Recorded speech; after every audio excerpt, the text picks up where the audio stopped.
যারা স্টুডেন্ট ভিসার জন্য যে প্রপার্টি ভ্যালুয়েশন বা value of the property sponsorship affidavit তৈরি করেন তারা কিছু ভুল করে থাকেন, যার জন্য তাদের ভিসা রিজেক্ট হয়ে যায়। যেমন ধরুন, আপনারা অনেকেই আছেন যে দালাল ধরে আপনারা এই ডকুমেন্টসটি তৈরি করেন অথবা ফুটপাতে কোনো কম্পিউটারের দোকান থেকে এই কাজগুলো করে থাকেন।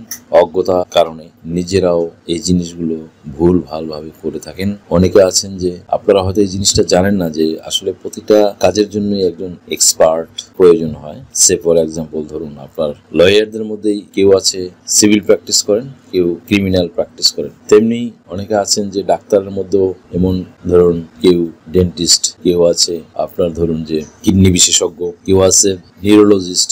এরকম ভাবে প্রত্যেকটা জিনিসেরই মানে আলাদা আলাদা স্পেশালিস্ট থাকে, আলাদা আলাদা।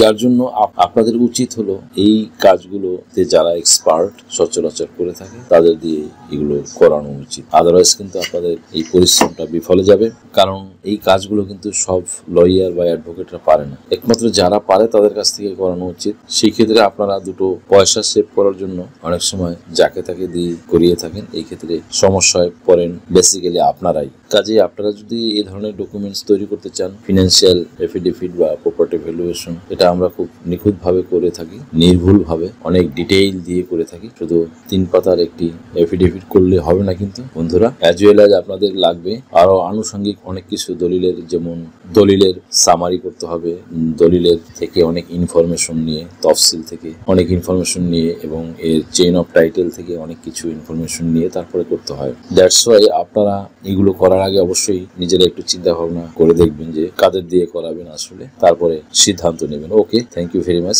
আজকের মতো এখানে শেষ করছি। আপনার কি ভিজিট ভিসা বা স্টুডেন্ট ভিসা বা সার্ভিস ভিসার জন্য ফিনান্সিয়াল এফিডেভিট প্রয়োজন?